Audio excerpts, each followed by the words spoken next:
룻의 전체적인 그 배경을 먼저 이야기하자면, 지난 주일날도 이야기했던 것처럼 사사시대에 일어났던 일입니다. 사사시대 때에는 암흑한 그러한 시대인 것입니다. 가시밭에서 그 피어나는 그 백합화처럼 오늘 한 여인으로 말미암아 아름다운 그 꿈이 펼쳐지고 가정이 회복되어지고 이스라엘 집안이 회복되어지는 그러한 놀라운 이야기인 것입니다. 오늘 이 룻은 현숙한 여인이요, 그리고 에세트 하엘, 용사, 여인의 용사라는 것입니다. 사사기에는 여인의 이름이 많이 등장을 하죠. 그 드보라 사사가 나와서 이스라엘 백성들을 그 인도하는 그런 장면도 나오고요. 자, 그래서 오늘 여기에 왜 하필이면은 그 룻을 용사라고 했을까? 현숙한 여인을 또 왜 용사라고 했을까?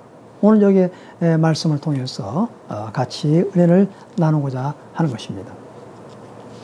자, 2장의 첫 번째 보아스가 이름이 등장되어지죠. 유력하고 부유한 사람이었다.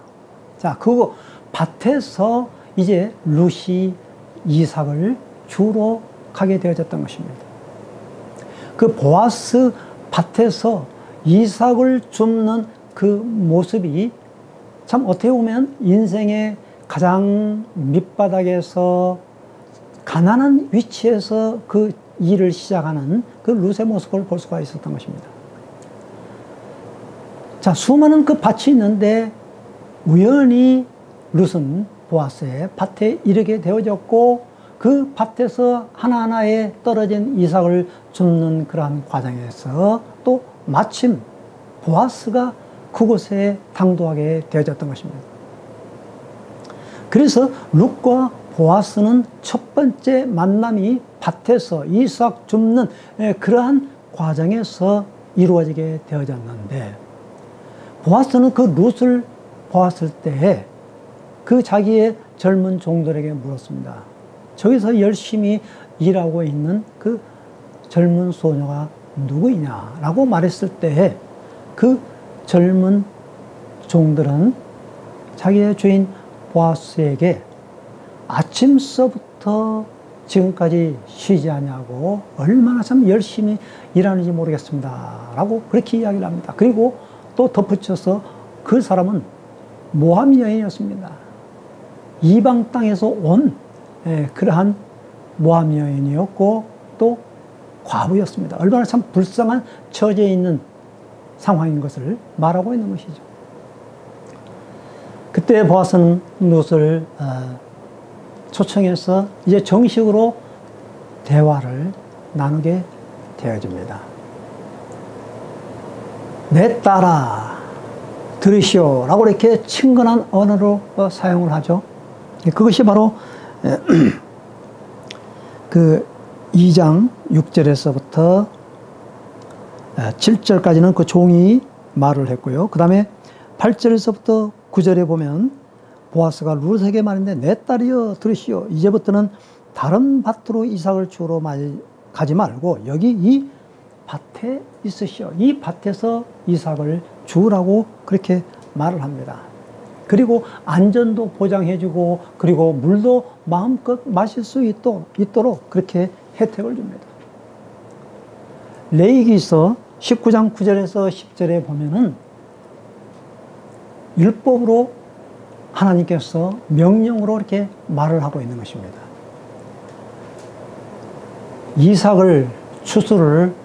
불이 이삭을 추수할 때 모퉁이에 있는 것들은 거두지 말고, 그리고 또 한 번 벤 것을 떨어뜨린 것을 다시 줍지 말라라고 이렇게 말하고 있는 것입니다. 그러니까 율법에 의해서 룻은 그곳에서 이삭을 줍게 되었고, 또 어떻게 보면 율법에 의해서 보아스는 그 혜택을 룻에게 준 것입니다. 그러나 율법의 차원을 뛰어넘는 그러한 사랑이, 이 헷세대의 사랑이 이 밭에서 벌어지는 것을, 그 뛰어넘는, 그 흘러넘치는 헤세드가 이곳에서 나오는 것을 볼 수가 있는 것입니다. 룻은 무릎을 꿇고 얼굴을 땅에 대며 절하면서 말합니다. 어찌하여 저를 따로 지명하여 이렇게 친절히 대해 주십니까? 저는 한낱 이방 여인에 불과하지 않습니까? 자, 그런데 11절, 아까 우리가 본문의 말씀을 읽었듯이 12절에 보면 그대에 관한 이야기를 내가 다 들었어. 어떤 이야기를 들었냐면 바로 그대의 시아버지가 돌아가신 뒤로 그대가 시어머니를 어떻게 대했으며 또 어떻게 그대의 부모와 그대가 태어난 땅을 떠나 낯선 사람들 틈에 살려고 왔는지도 들었소. 그대가 한 일에 대해 하나님께서 갚아주실 것이요 그대가 하나님의 날개 아래 보호를 받고자 왔으니 그분께서 그대에게 후히 갚아주실 것이요. 룻은 바로 보아스의 마음에 어떻게 강한 인상을 주었습니까? 바로 여기 두 가지의 내용을 볼 수가 있습니다. 시어머니에게 그동안에 늙은 그 시어머니 과부에게 자기도 과부였지만은 얼마만큼 따뜻한 그러한 그 사랑을 베풀어 왔는가라는 것을 말하고 있고요. 그 다음에 고향과 친척과 그러한 그 가족을 떠나서 이곳에 낯선 곳에 와서 하나님의 보호의 날개 아래 있기를 원하는 그러한 룻의 신앙을 보아스는 보게 되어졌다라는 것입니다. 그것을 칭찬하고 있는 것입니다. 자, 그래서 13절에 룻이 말합니다. 어르신, 저는 이런 은혜와 자비를 받을 자격이 없습니다. 당신은 제 마음에 감동을 주셨고 저를 한 가족처럼 대해 주셨습니다. 제가 이곳 사람이 아닌데도 말입니다. 자, 이렇게 말을 했을 때 보아스는 룻을 점심을 초대해서 같이 먹게 됩니다. 이 같이 점심을 먹는다. 참 어떻게 보면 남녀노소 빈부 격차를 불문하고 하나의 만찬, 보아스의 환대의 점심에 초대받게 된 그 룻은 얼마나 따뜻한 그런 헤세드를 입었는지 모릅니다. 빵을 떼어 먹고 또 포도주초를 찍어 먹고 또 복식, 그 볶은 복식가루도 여유 있게 먹고 집에 싸서 같이 먹을 정도로 그렇게 여유 있게 먹고 헤어집니다. 그 떠날 때에도 보아스는 어떤 그 말을 하죠? 종에게 가는 곳에 더 많은 이삭을 떨어뜨리고 더 풍성하게 그 룻을 대하게 특별한 배려로 부탁을 하게 되었다라는 것입니다. 자, 그래서 룻은 한가득 보리자리에 한가득 보리 이삭을 줍고 이제 집으로 돌아오게 되었을 때 그 시어머니가 얼마나 반기며 또 그와 같은 그 사정을 듣게 되었습니까? 그러면서 그 사람은, 그 보아스는 우리 가족의 친족이다. 기업 물을 그러한 사람 중에 하나다라고 그렇게 이야기를 합니다. 그러나서 2장에서 끝날 때 어떻게 끝나냐면은 보리 추수와 밀 추수가 끝날 때까지 날마다 그 밭에서 이삭을 주었다. 그러면서 룻은 계속해서 시어머니와 함께 살았다라고 이렇게 2장에서 끝을 맺고 있습니다. 50일간이죠. 7절 오순절입니다. 오순절에 임한 그러한 그들의 보아스의 헤세드와 또 룻과 시어머니 나오미와의 그러한 헤세드 넘치는 그러한 가정의 모습을 볼 수가 있습니다. 자, 그래서 3장에서는 이제 어떻게 그 일이 이루어지느냐 하면은 이제 시어머니 나오미가 이제 적극적으로 나섭니다. 그러면서 이제 사랑에 정식으로 돌입하게 되는 그 프로포즈를 하게 되어지는 것이죠. 그래서 이제 타작마당에 보아스가 이제 그곳에 잠자게 될 때에 그곳에 들어가서 그 발치에 누워서 이제 사랑에 프로포즈를 하게 되는 그러한 장면이 나오게 된다라는 것입니다. 자, 그게 어디서 나오죠? 7절에 보니까 보아스는 3장 7절에 보아스는 배불리 먹고 마시며 즐거운 시간을 보냈다. 그는 기분이 아주 좋았다. 그러다가 잠을 자려고 빠져나와 보리단 끝으로 가서 누웠다. 룻도 조용히 그를 따라가 누웠는데 그것은 자신이 그의 배우자가 되어도 좋다는 표시였다. 한밤중에 보아스가 깜짝 놀라 일어났다. 놀랍게도 그의 발치에서 한 여인이 자고 있었던 것인데 그가 말했다. 누구요? 라고 이렇게 묻습니다. 그럴 때에 룻이 아까 우리가 읽었던 그러한 말씀처럼 저는 당신의 종 룻입니다. 저를 당신의 날개 아래 보호해 주십시오. 아시는 것처럼 당신은 저의 가까운 친척으로 언약에 따라 저를 구제할 이들 가운데 한 분입니다. 저와 결혼할 권리가 당신에게 있습니다. 라는 그러한 놀라운 용기 있는 그러한 프로포즈를 하게 되어졌던 것입니다. 자, 그럴 때 10절에서 13절에 말씀에 보아스가 말하고 있죠. 하나님께서 그대에게 복 주시기를 비오. 내 사랑하는 그대여. 참으로 놀라운 사랑의 표현이구려. 놀라운 그 프로포즈를 받았다는 이야기입니다. 또한 그대 정도라면 주변의 젊은 사람들 가운데 누구나 고를 수 있는데 그렇게 하지 않았구려. 사랑하는 그대여. 아무것도 걱정하지 마시오. 그대가 원하거나 청하는 일이라면 내가 무엇이든 하겠소. 그대가 얼마나 용기 있는 여인. 이것은 곧 언약의 용사인 것입니다. 그리고 귀한 보배인지 온 성읍 사람들이 다 알고 있어. 그렇게 칭찬을 하고 있는 것이죠. 여기에서 에셋 하이라는 말이 나오는 것입니다.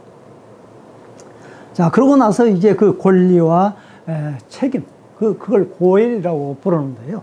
그 보아스보다도 먼저 가까운 친척 한 사람이 있는데 그 사람에게 먼저 허락을 받고 하게 되어지는 것입니다. 그래서 이제 4장에서 성문 앞에서 이제 첫 번째 그 해당이 되는 고엘의 그 넘버 원, 여기 성경에는, 개혁성경에는 아무개라고 그렇게 표현이 되는데 오늘 제가 읽은 이 메시지 성경에 보면은 4장 1절에 보니까 보아스는 곧바로 광장으로 가서 자리를 잡았다. 잠시 후 더 가까운 친척, 곧 앞서 보아스가 말했던 그 사람이 지나갔다라고 이렇게 말하고 있습니다.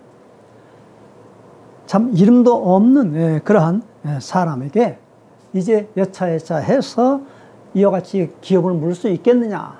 그 사람이 기업을 물겠다라고 이렇게 이야기했는데 그러면 기업을 물으면은 모함 여인 룻까지 책임을 져야 된다. 이방 여인 룻까지 책임을 져야 한다 했을 때 그 아무개는 그것까지는 내가 하지 못하겠다. 자기의 손이익을 따져서 그것까지는 하지 못하겠다 해서 바로 자기의 신발을 벗어서 이제 인감도장 같은 그러한 역할을 하면서 거기에 10명의 장로들 앞에서 서약을 하게 되어지는 것이죠. 그래서 보아스는 이제 첫 번째 고엘이 되어져서 룻과 함께 결혼하게 되어지는 그런 아름다운 장면이 4장에 나오게 되어지는 것입니다. 4장 9절에서 10절을 보면은 보아스가 그날 성읍 광장에 있던 장로들과 모든 백성에게 말했습니다. 내가 엘리멜렉과 기련과 말론에게 속한 모든 것을 나오미한테서 산 것에 대해 오늘 여러분이 증인입니다. 여기에는 말론의 과부인 이방 여인 룻에 대한 책임도 포함됩니다. 나는 그 여인을 내 아내로 맞아 죽은 자의 이름을 그의 유산과 함께 잊겠습니다. 1장에 있었던 그런 죽은 자의 이름이 다 이곳에서 회복되어지는 것을 볼 수가 있습니다. 원래는 제가 2장, 3장, 4장 이렇게 한 장씩 말씀의 은혜를 한 주별로 이렇게 나누려고 했는데 기도하는 가운데 오늘 이렇게 한꺼번에 말씀을 하게 되어졌는데요. 왜 그런가 하니 다음 주가 이제 7월 달이 이제 넘어갑니다. 그러니까 어떻게 전반기, 후반기로 나눠지게 되어지죠. 그래서 하나님께서 오늘 6월 달 마지막 주에 이제 이 말씀을 다 마치고 이제 오순절에 관한 그런 설교를 다 마치고 이제 새로운 그 하반기에 시작되어지는 그 이스라엘의 유대인의 그 4대 절기 중에서 하나인 구약, 어떻게 보면 우리나라의 그 구정이라고 할까요? 그 명절, 그 나팔절에 대해서 말씀을 전해야 되겠다. 그래서 새로운 그 마음과 각오를 가지고 이 나팔절에 대해서 이야기하고자 오늘 이 말씀을 마치려고 하는 것입니다. 자, 그래서 오늘 여기에서 우리가 귀한 은혜를 나누고자 하는 것은 먼저 첫 번째 이 하나님의 보호와의 그 날개 아래 온 그 룻의 신앙이라는 것입니다. 보아스가 그 3장의 9장에서는 이제 보아스가 그 룻의 여인의 그 옷자락을 덮어서 그 여인을 맞아들이는 그런 장면 아니겠습니까? 그래서 오늘 여기에서 이 카나프, 날개, 이것에 대해서 우리는 좀 생각해 보아야 되는데요.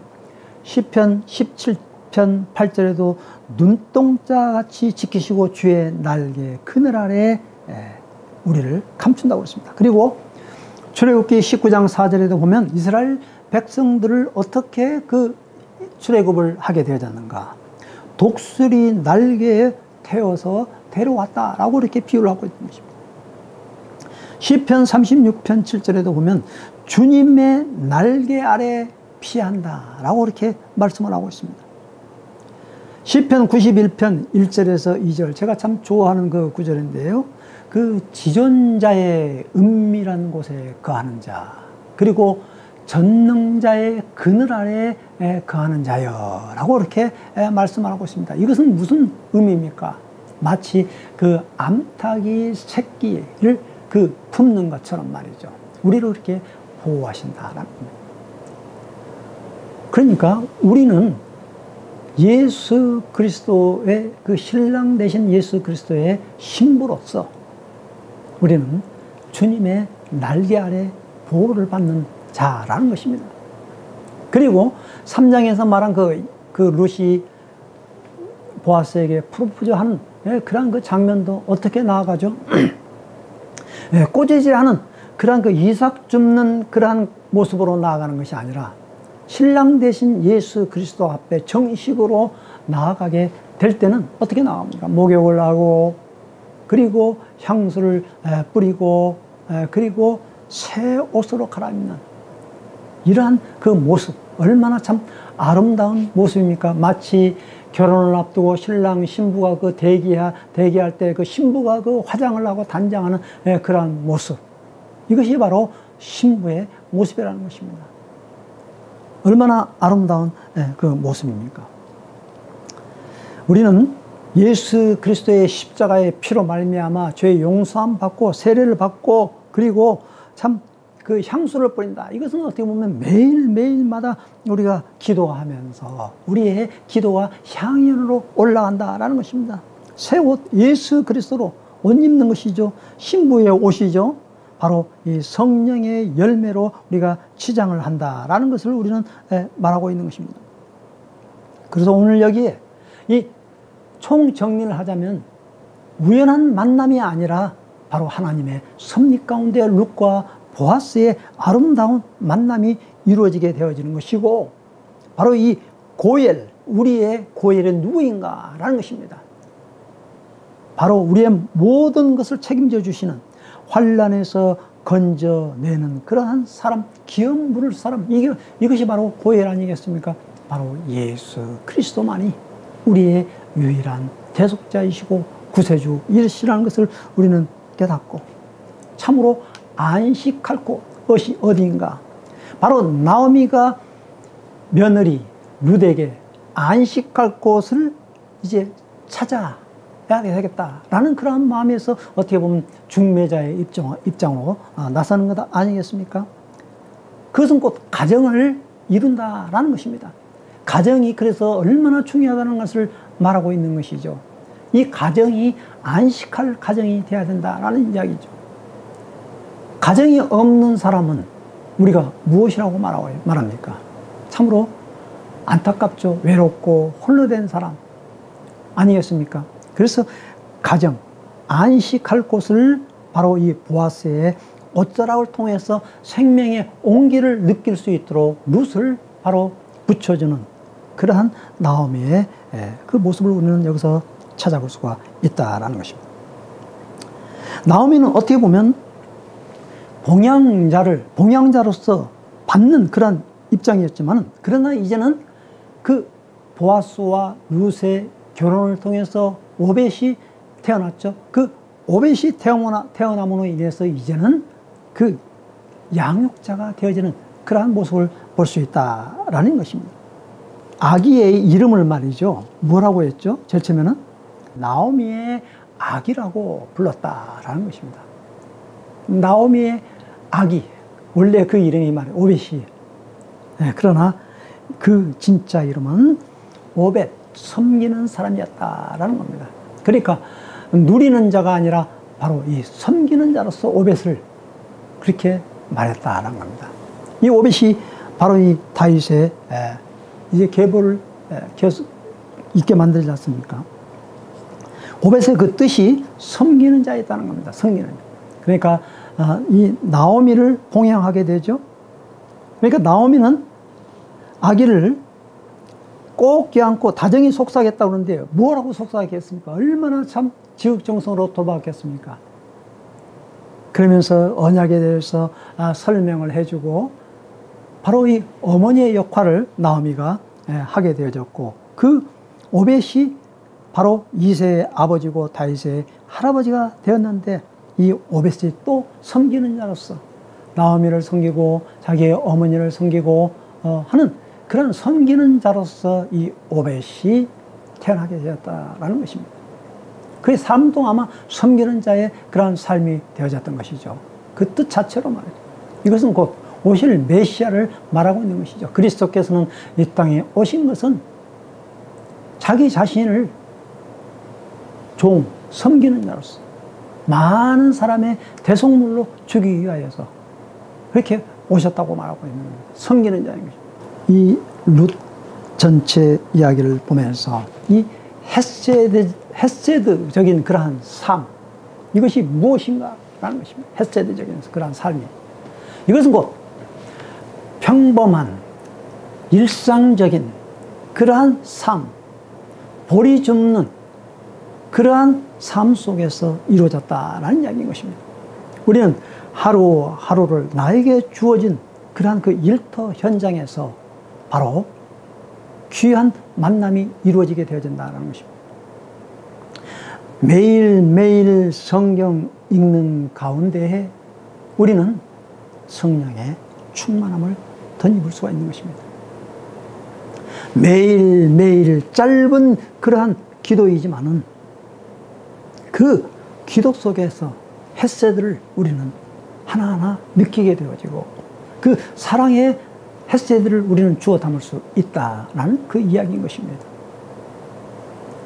그래서 룻 한 가정이 회복되어진 것이 아니라 바로 이 룻은 이스라엘 집을 세우게 되어지는, 기둥이 되어지는, 그리고 라헬과 레와와 버금가는 그러한 사람이 되어졌고, 그리고 다말의 비유를 들어서 그 족보를 이어 내려가는 그러한 훌륭한 여인 룻이 되어졌던 것입니다.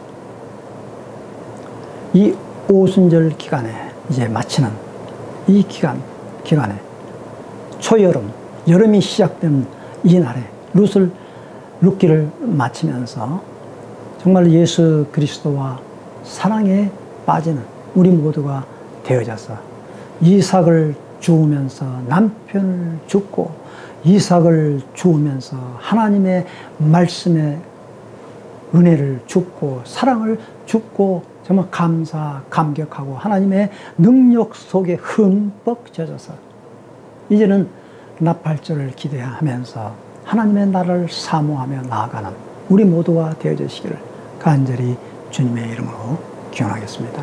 기도하겠습니다. 거룩하신 아버지 하나님, 참으로 저희들은 부족합니다. 이방 여인 룻과 같은 그러한 보잘것없는 그러한 사람이었습니다. 처음에 나오미도 모압 지방에서 얼마나 많은 비통함과 깨어진 그러한 가정 속에서 거의가 다 파산 일을 이르게 되는 그러한 위험한 상황 속에서 그곳에서 빠져나와서 다시 고향 베들레헴에 와서 언약의 장소에 와서 그곳에서 룻과 함께 보아스를 만남으로 말미암아 아름다운 가정이 이루어지고 안식할 곳이 이루어짐으로 말미암아 언약의 아들을 낳게 되는, 오벳을 낳게 되는 이스라엘 집안을 일으키게 되어지는 아름다운 그러한 사랑의 이야기를 들었습니다. 우리의 삶 속에서 모든 것이 잃어버렸지만 다시 회복되게 하여 주옵시고, 죄로 말미암아 하나님을 떠난 우리 모두가 다 모든 것을 다 용서함을 받고 예수 그리스도의 십자가 앞에 모든 것을 우리가 내려놓고 회복되어지는 그러한 오순절 기간을 통하여서 성령의 충만함을 덧입는 저희들이 되어지도록 도와주옵시고, 다시 오실 예수 그리스도를 고대하고 사모하며 기다리는 그러한 신부의 모습으로 살아가는 저희들이 되어지도록 도와주시옵소서. 예수 그리스도의 이름으로 감사하기도 하였습니다. 아멘.